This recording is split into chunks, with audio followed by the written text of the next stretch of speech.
Okay, I got my cylinder heads all assembled. All the valves are back in. I'm just unpacking my head gaskets, laying them on there and getting ready to bolt the heads down.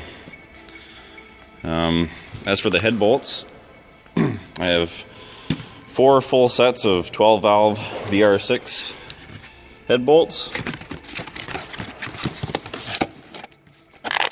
I'll be using the long ones and the medium ones. I'll just show you the old W8 head bolts. They consist of, I believe, there's 10 long ones and 19 of the shorter ones. And they are pretty much identical to these VR6 bolts. The only difference is the shorter ones, the W8 ones are just a few threads shorter, but I'm hoping there's enough thread in the block. A little bit longer ain't gonna hurt. And these other ones are identical. So, we'll see how it goes.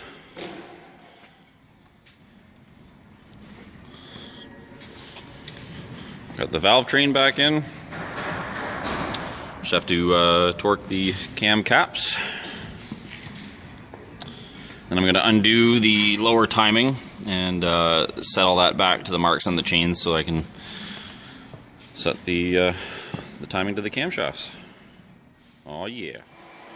I just wanted to show you guys the benefits of port matching.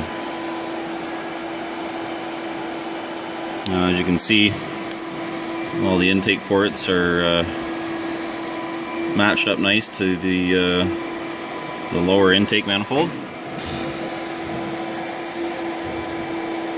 And they were off by some of them up to a little bit more than 1/8 of an inch overlap. So this should work pretty good. You can see where the gasket seals right up to the edge of that.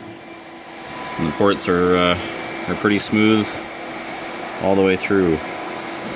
So that should make a big difference. Also, these needed to be matched to the intake, and I'm going to match the upper intake manifold to the ports as well. We'll see how it works. Okay, it's finally all together. I did crank the starter over a little bit to try and run some oil through it. It's going to be noisy. I can hear the cam phasers slapping around in there, so they're gonna take a little while to build up oil pressure. I remember with the other W8 that I had apart, it ran pretty bad for the first few minutes when I fired it up. So I'm expecting that here.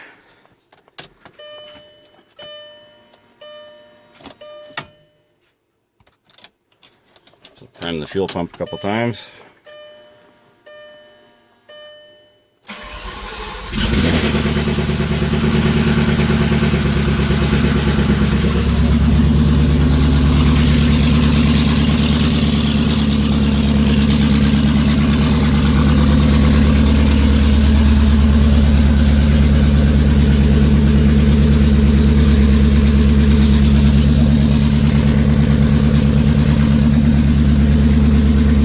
That's kind of what it did before. It sounded like a dragster.